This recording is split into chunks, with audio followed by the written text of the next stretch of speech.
स्वामी जी, भारत में आपका स्वागत है। आप भारत में आए राम मंदिर के उद्घाटन के अवसर पर। तो आप हमारे दर्शकों को सबसे पहले अपने बारे में संक्षिप्त में बताएं कि आपका जीवन यात्रा कैसे हुई और आप इस समय कहाँ पे हैं और आगे आपने क्या क्या काम किया और आगे क्या रणनीतियां हैं, क्या आपके कार्य गतिविधियां हैं, उसके बारे में हमारे दर्शकों को बताएं। मैं आपके टीवी का स्वागत करता हूँ। ये न्यूज़ का लोकप्रिय समाचार पर सलाम दिल्ली। हम वेस्ट इंडीज़ में इस समय हैं, करीब 35 साल से जी। मैं वेस्ट इंडीज़ में हूँ। वेस्ट इंडीज़ 22 देशों का एक समूह है। उसमें सबसे बड़ा जो द्वीप है, देश है, उसका नाम ट्रिनिडाड टोबैगो है। मैं वहाँ पर हूँ। जी। और वेस्ट इंडीज़ में 3 यूनिवर्सिटी हैं, एक ट्रिनिडाड में, एक बारबेडस में, एक जमैका में। मैं ट्रिनिडाड में महर्षि यूनिवर्सिटी का मैं वाइस चांसलर हूँ। जी। इसके पहले हॉलैंड में था। फिर हॉलैंड के पहले मैं लंदन में था 3 साल। लंदन के पहले मैं ये अंडमान निकोबार में 2 साल था। जी। इसके बाद भारत में आकर और संघ, राष्ट्रीय स्वयंसेवक संघ से पहले से जुड़ा हुआ था। तो उनके आधार पर, बिहाफ पर हम आसाम और बंगाल का कार्य देखते थे और एक टीचर भी थे। वहाँ से फिर हम चले गए हॉलैंड। हॉलैंड में 9 साल रहे और वहाँ से एक महर्षि महेश योगी की यूनिवर्सिटी थी, उसके हम कार्य करते थे। जी। वहाँ से फिर हम चले गए वेस्ट इंडीज़। तो इस समय मैं वेस्ट इंडीज़ में हूँ। वेस्ट इंडीज़ में अध्ययन, अध्यापन, स्वाध्याय, और अभी तक हमने 10 किताबें लिखी है इंग्लिश में ही। सारी किताबें ख़त्म हो गई जो आई थी हम सब जगह। जी। हमने रामायण और गीता के दोनों को मिलाकर हमने व्याख्या की है, एक नई व्याख्या हुई है। दूसरा है कि मैं एकेडमिक काम करता हूँ, जैसे वेद कॉन्फ्रेंस किया भारत में भी किया और ट्रिनिडाड में भी किया। अगले वर्ष हम लोग करने जा रहे हैं अंतर्राष्ट्रीय आयुर्वेद कॉन्फ्रेंस, जिसमें वादा किया है मोदी जी हम आएंगे। मोदी जी सन 2000 में 15 दिन के लिए ट्रिनिडाड में थे और हमारा अपना एक पुराना भारत का आश्रम है। जितने लोग यहाँ से जाते हैं सब वहाँ रहते हैं। अशोक सिंघल जी 4 बार गए, दत्तोपंत ठेंगड़ी गए और मोहन भागवत 15 दिन रह के आए। लेकिन मोहन भागवत उस समय हिंदू स्वयंसेवक संघ के, राष्ट्रीय स्वयंसेवक संघ के प्रमुख नहीं थे। इसके पहले हमारे सुदर्शन जी थे सरसंघ चालक, वो भी रहे। जी। तो कार्यक्रम अच्छा होता रहता है। अभी हम लोगों ने कार्यक्रम किया था, उस समय एक राष्ट्रपति थे शंकर दयाल शर्मा, जी। वो भी गए थे हमारे यहाँ, 5 दिन रहे। जी। लेकिन वो गवर्नमेंट के वो थे, अतिथि थे। उन लोगों ने उनका व्यवहार किया, बड़ा अच्छा बोले और रामायण के आधार पर ही बोले। लंका कांड का विषय है, धर्मरथ, उस पर बोले, बहुत अच्छा, बहुत बढ़िया। तो इस तरह से हमारी जीवन यात्रा रही और इस समय हम वेस्ट इंडीज में हैं। राम जन्मभूमि के प्राण प्रतिष्ठा में आप आए हैं। इस मंदिर के प्राण प्रतिष्ठा में आपको यहाँ से निमंत्रण पत्र भी गया था। इस आयोजन में जब आप आए, जो सफल प्राण प्रतिष्ठा हुआ, इसमें कैसी आपकी अनुभूति रही? अनुभूति है, अनुभूति शब्दों में नहीं बताई जा सकती, लेकिन अनुभूति ये रही, बड़ा संगठित, वेल ऑर्गेनाइज कार्यक्रम रहा। जितने श्रोता आए थे उनको 8 भागों में बांटा गया था। जो भारत के साधु थे उनकी अलग कैटेगरी थी, पहले नंबर के विदेश के लोग थे। 116 देशों से आए थे लोग। और इसके बाद यहाँ के लोग गवर्नर थे, उनका अलग था। जो बड़े बड़े लीडर तो आने की अनुमति नहीं थी, जगह नहीं थी, तो साउथ इंडिया के लोग आए थे, नॉर्थ इंडिया के थे आए थे, सेलेक्टेड लोग। और बॉलीवुड के लोग भी उसमें काफ़ी आए थे और संत भी काफ़ी थे। तो अनुभूति ये रही कि यह भारत की ही नहीं, भारत के बाहर भारतीयों को, सनातन धर्मियों को, हिंदुओं को जगाने का एक बहुत बड़ा मंच था वो। और उसकी खबर दुनिया के 56 देशों में लाइव प्रोग्राम गया था जी। और कुछ देश तो जैसे मॉरिशस, फिजी, साउथ अफ्रीका, इन लोगों ने दिन के लिए छुट्टी दी थी, ऑफिसों में काम नहीं, जाके अपने भारत का कार्यक्रम देखिए, राम की मूर्ति स्थापना का, तो छुट्टी दे दी गई थी। एक बहुत बड़ी है वो थी, अनुभूति थी। और तो एक तो ये दिखाई पड़ा, हाँ, हिंदू धर्म में जितने भी संप्रदाय हैं, सभी संप्रदाय के लोग थे, अलग अलग वस्त्रों में, अलग अलग चंदन में। बहुत अच्छा रहा, बड़े बड़े विद्वान थे। ऐसा कोई नहीं था जो उस कार्यक्रम में किसी संप्रदाय का न पहुंचा हो। एक तो ये था। दूसरा भजन कीर्तन का। तीसरा था मोदी जी ने 15 लोगों को लेकर के जो पूजा की, वह विशेष आकर्षण का केंद्र इसलिए रहा। उसमें ब्राह्मण थे, बस वैश्य थे, शूद्र थे, सभी जाति के लोग थे जजमान जी। व्यापारी थे, राजनीति वो खुद थे। जो लखनऊ के, हमारे यूपी के जोगी जी थे। इतना ही नहीं, जो बंजारी जाति है, बंजारा जाति जी, जो जगह जगह घूमती रहे, उसका भी प्रतिनिधि वहाँ था। माने यह सबके लिए बड़े आकर्षण का केंद्र था कि बंजारा जाति के जिप्सी, जिसको अंग्रेजी में कहते हैं, वह लोगों का भी प्रतिनिधित्व उस आदमी ने किया था जो जिप्सी बंजारा की लाइफ पर कहाँ से शुरू हुआ, राजस्थान से कैसे कैसे सारी दुनिया में पहुँच गया, और उनके बारे में वह पूजा का जो आयोजन था उनका, वो बहुत अच्छा है।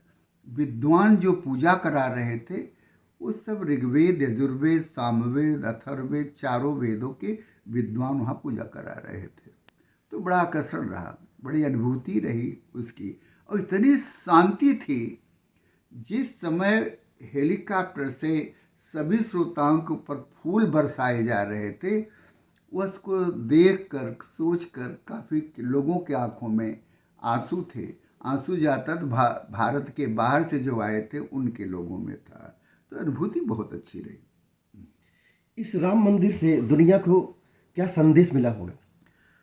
संदेश दिया कि भारत के बाहर जो गए थे, उन भारतीयों को पूछने वाला कोई नहीं था, किस दुख में है, किस विपत्ति में है, उनकी समस्याएं क्या है, उनकी ज़रूरत क्या है।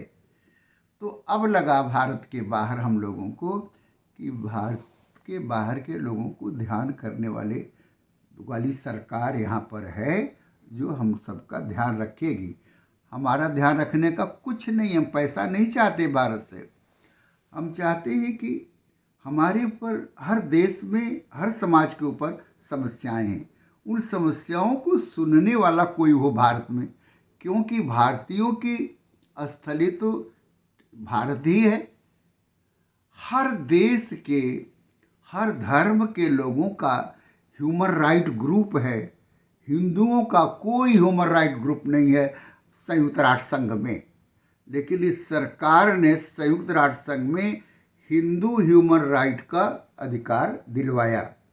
इतना ही नहीं, जितनी यूनिवर्सिटियां विदेश में हैं, सब में एक ब्रांच है, Islamic study branch, Christian, Jews, Buddhism, लेकिन हिंदुओं की कोई ब्रांच नहीं था। अब अमेरिका से शुरू हो गया। एक दूसरी बात हुई, हर देश की समस्याएं हैं, सरकार से समस्या आती, कानून अलग होता है। तो यहाँ की सरकार कोई भी हिंदू समाज पर होता है तो उसकी आवाज़ यहाँ से पत्र तो भेज देती है।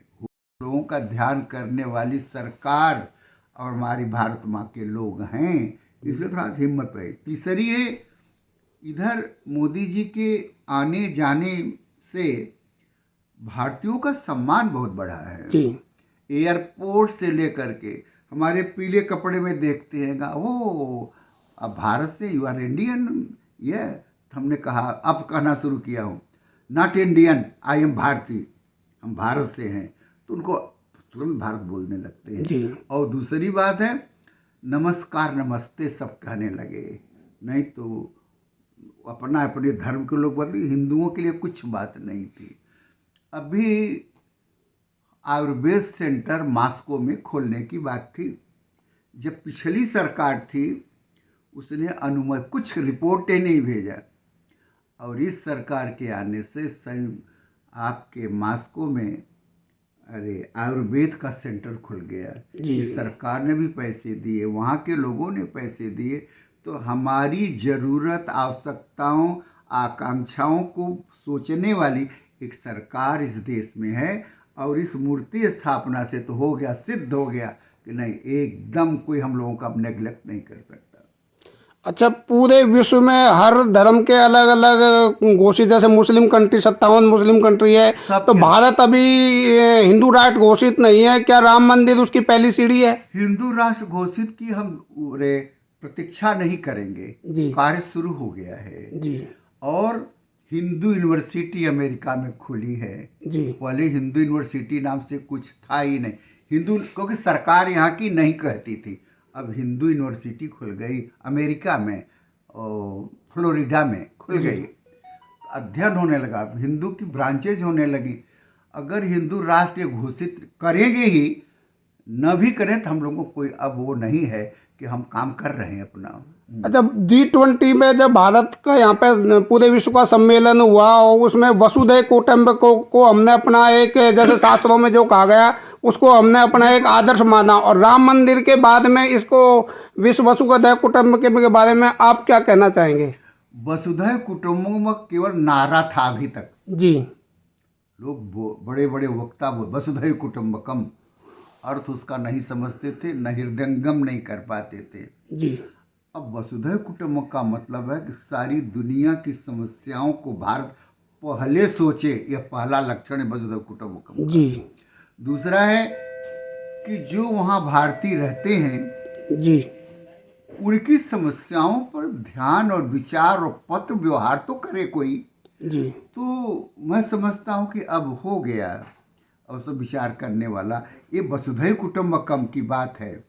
दूसरा है, रूस लड़ाई कर रहा है पड़ोस से, अभी ये इजराइल युद्ध मुस्लिम कंट्री से हो रहा है। जी। इस पर बोलने वाले कौन थे? जो अपने देश का हित सोचते थे, वह लोग थे।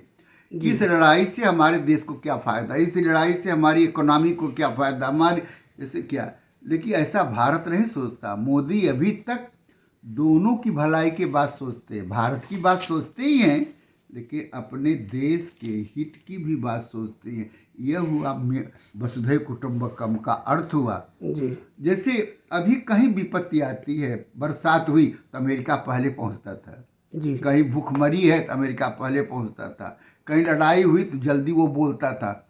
भारत की तरफ से कोई बोलने वाला नहीं था, बोलने वाला भारत खड़ा हो गया है। यह भी वसुधैव कुटुंबकम का अर्थ है। दूसरी बात, हम रामायण पढ़ते हैं, गीता पढ़ते हैं, वेद पढ़ते हैं, हमारे लिए कभी पुस्तक यहाँ से नहीं गई, कोई नहीं। अब बस इस सारी किताबें इंग्लिश में ट्रांसलेशन हुई है, कुछ लोगों ने किया, उसकी एम्बेसी के द्वारा हम लोगों को बट रही है। यह वसुधैव कुटुंबकम की बात हुई। हमारी जो संस्कृति है इसकी कितनी महान, विवेकानंद के बाद, योगी अरविंद के बाद, योगानंद के बाद हमारी कोई सरकार की तरफ से कोई पहल नहीं हुई थी।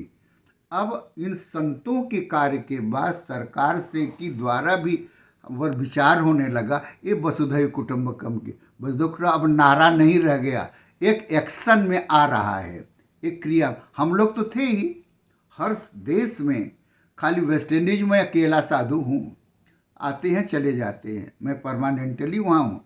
हर देशों में, अमेरिका में साधु ज़्यादा जाते हैं, तो अब वहाँ भी धर्म का प्रचार हो रहा है, वसुधैव कुटुंबकम की बात हो रही है, वसुधैव कुटुंबकम की इंग्लिश में व्याख्याएं हो रही हैं। पहले ऐसा नहीं था, और जो साधु जाते थे अंग्रेजी नहीं जानते थे, उसका महत्व नहीं होता था।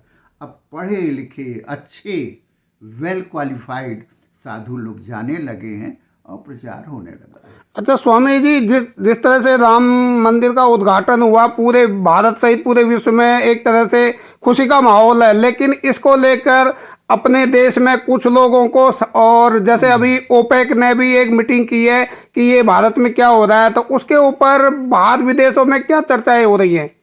वो ऐसा है, भारत में दो विचार लड़ रहे हैं जी एक विचार है कि भारत महान था, जी भारत का इतिहास बहुत पुराना है, जी और दूसरी विचारधारा है भारत अभी बन रहा है आज़ादी के बाद।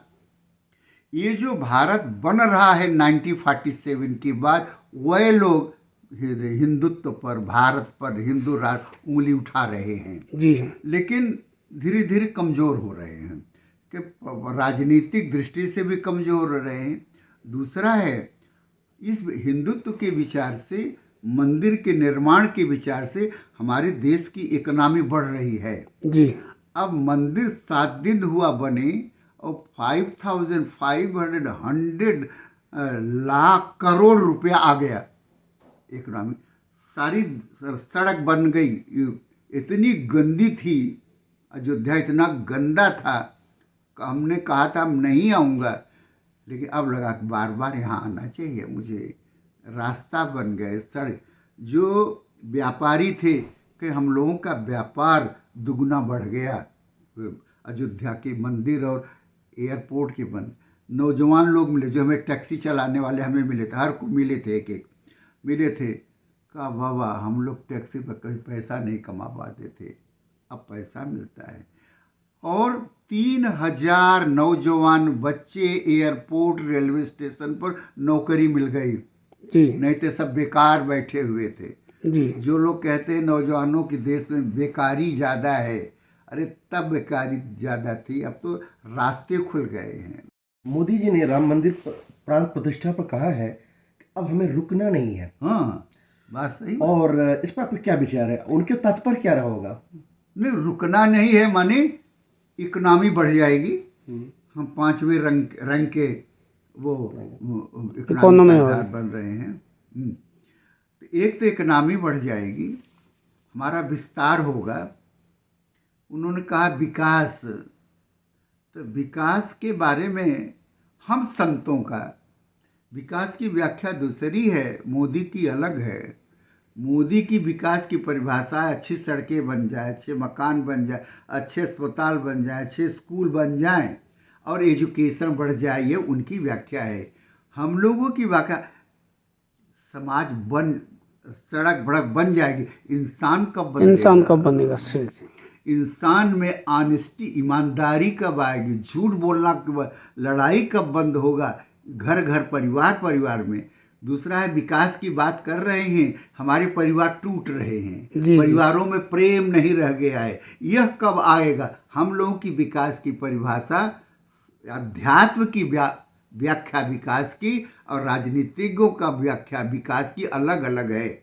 लेकिन मुझे लगता है कि हम दोनों एक जगह मिलेंगे, क्योंकि बिना मकान और घर के आपकी न्याय सब बेमानी है, सब व्यर्थ है, और बिना आदर्श के वे भी व्यर्थ है। क्योंकि हमने दुनिया का इतिहास में देखा है, देखा क्या है कि जिन लोगों ने अपनी संस्कृति को छोड़ दिया वो देश सब समाप्त हो गए। जिस देश ने संस्कृति को पकड़े रखा वो अपनी गरीबी में भी बनाए रखे, आज वो आगे बढ़ रहे हैं। जैसे इजराइल, कोई देश भी नहीं था, पैसा भी नहीं था, दूसरे देश में नौकरी करते थे, टॉयलेट और किचन सफाई करते, और आज दुनिया का खड़ा हो गया, क्योंकि अपनी संस्कृति को पकड़े रहे।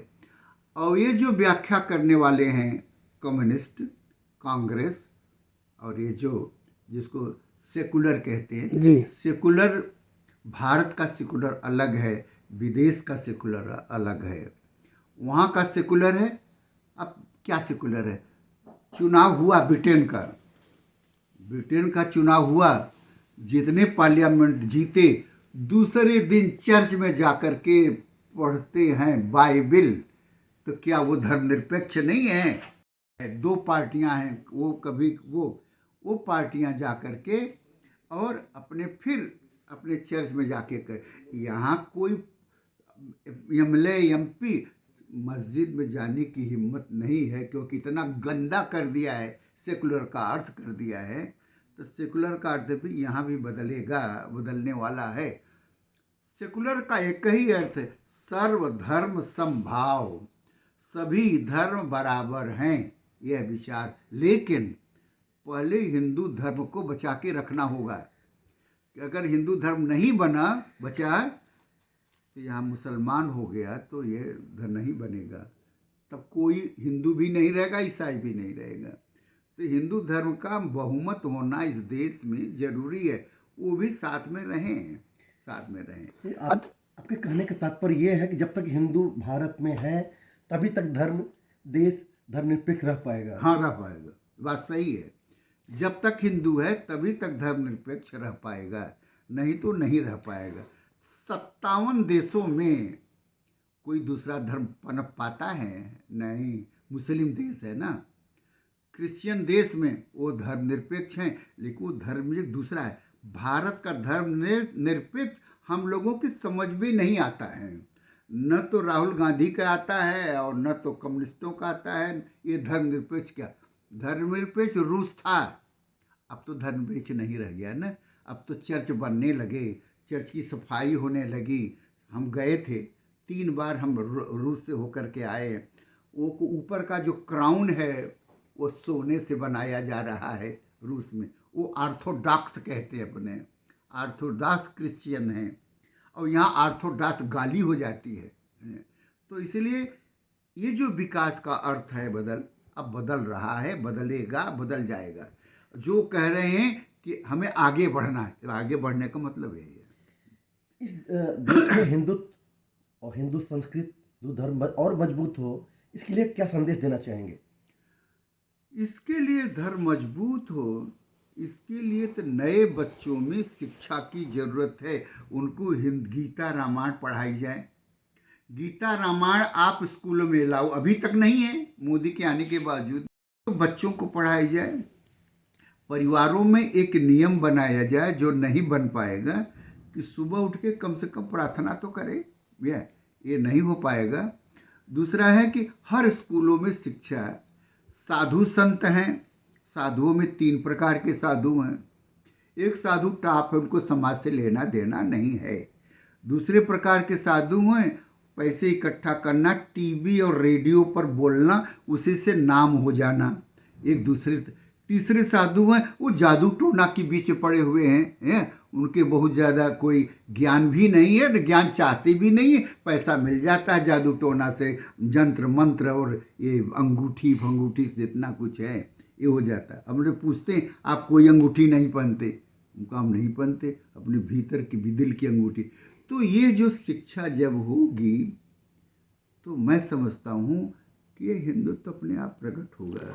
अच्छा स्वामी जी, अभी जैसे राम मंदिर का उद्घाटन हुआ था और हमारे चारों शंकराचार्यों ने उनको एक तरह से गलत ठहराया था, तो उसके बारे में आप जैसे संत हैं जो पूरे विश्व में भारत की ध्वज पताका फहरा रहे हैं, तो आप क्या मानते हैं इस बारे में? देखो, पहली बात, हिंदू धर्म में इतना लोकतांत्रिक है, सब फ्री है कहने को जी।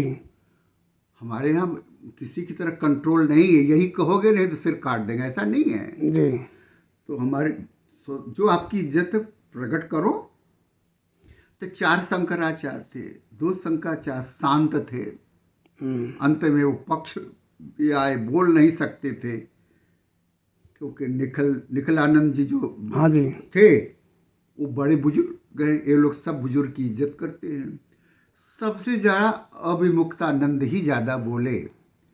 क्यों बोले अविमुक्तानंद? वो रियल शंकराचार्य नहीं हैं।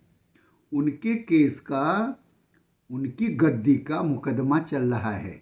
वासुदेवानंद और विमुक्तानंद का मुकदमा चल रहा है। कोर्ट क्या फैसला करेगी?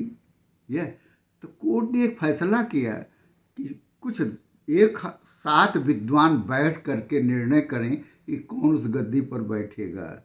विद्वान भी टुकड़े हो गए, नहीं हुआ। अब कोर्ट को करना है, यह निर्णय नहीं हो पाएगा। लेकिन कागज जिसके पास है शंकराचार्य का, तो उनके पास उनका द्वारिकाधीश का पेपर है, और इनके पास हमारे ब्रह्मानंद स्वामी थे, उनका आदेश है और लोगों का सिग्नेचर है।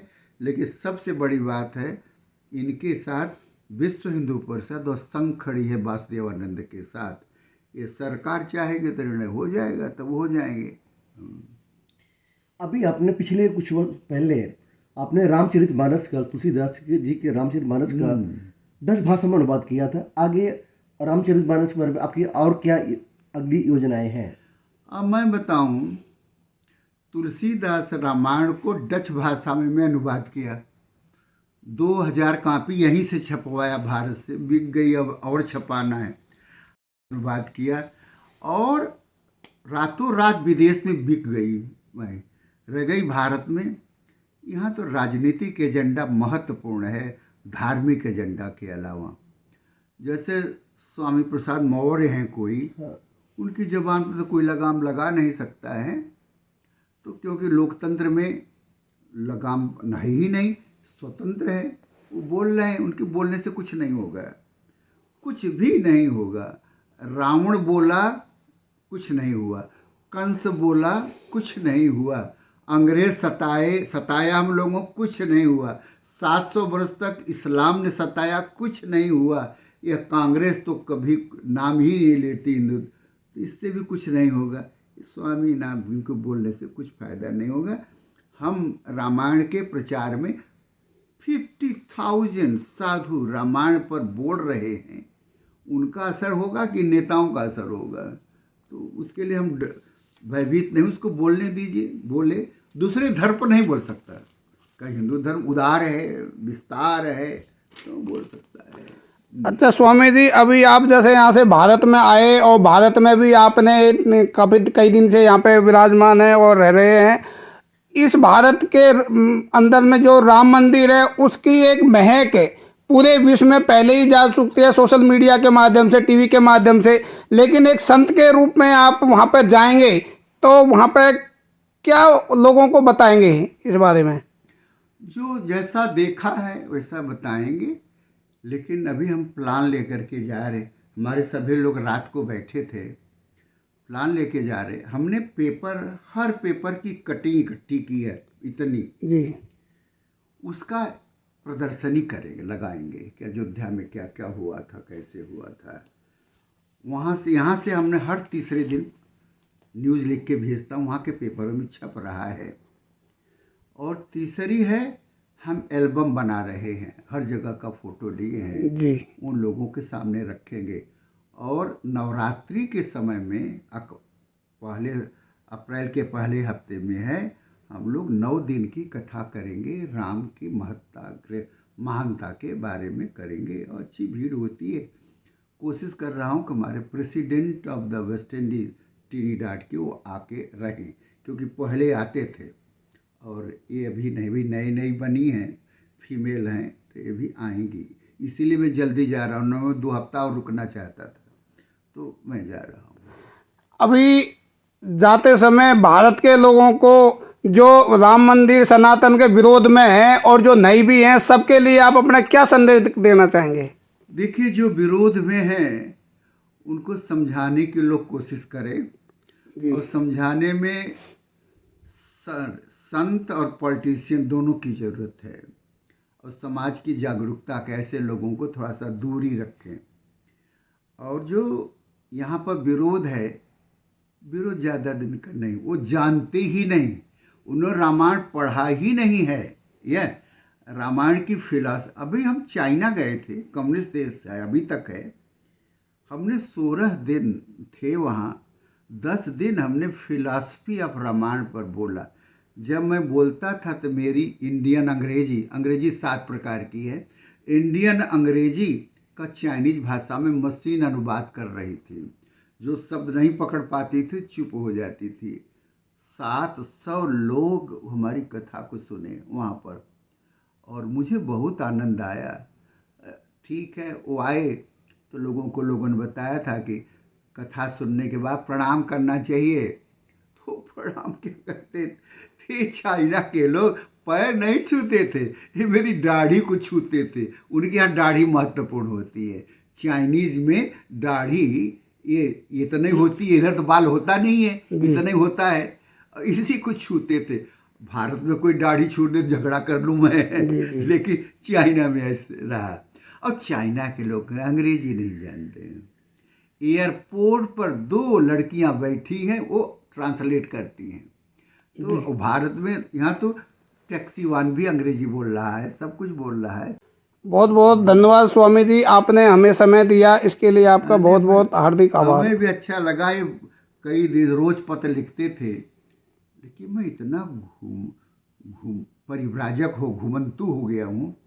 आए, काशी जाना था, वेदर खराब हो गया, फ्लाइट नहीं गई, अयोध्या चला गया, 4 दिन अयोध्या रहा, 1 दिन कार्यक्रम रहा, रास्ता बंद हो गया था। इसके बाद संतों को मिलना था, सब संतों से मिले। नृत्य गोपाल दास जो मंदिर कमेटी के प्रेसिडेंट हैं, और लोगों से नहीं मिल पाया। वहाँ से फिर चले गए रामेश्वरम। बहुत आनंद आया मुझे। इनकी माँ के साथ हम गए थे 15-16 साल पहले, वो आनंद नहीं आया जो इस बार। 2 पंडित ले लिए, पुलिस मुझे दी गई थी। फिर जगन्नाथपुरी गए थे, 3 पुलिस मुझे दी गई थी। इसलिए दी गई थी, मैं एक यूनिवर्सिटी का वाइस चांसलर हूँ। और श्री जो चीफ मिनिस्टर हैं उड़ीसा के, उनका सेक्रेटरी ने कहा हम आपके लिए सब व्यवस्था कर रहे हैं, पुलिस दे रहे हैं, लेकिन वो नवीन जी नहीं मिल पाएंगे चीफ मिनिस्टर उनका। और उसी समय उड़ीसा का एक बहुत बड़ा कार्यक्रम चल रहा था, कब उसमें आ जाइए कुछ बोलने के लिए, उनका इतना समय नहीं है। फिर वहाँ से फिर अब यहाँ आ गए, तो यहाँ 1 रात रुक कर के आज चला जाना है मुझे। हमारा संदेश यही है, भारत अपनी संस्कृति, अपने धर्म का, पारिवारिक मूल्यों का, देश के प्रेम का में प्रचार करे, फॉलो करे। इसके बाद तो गरीबी अमीरी तो रहती है, भारत गरीब नहीं रह गया। करोड़ों रुपया नेताओं के घर से मिलता है, गरीब देश है, कहाँ से वो इकट्ठा करते हैं।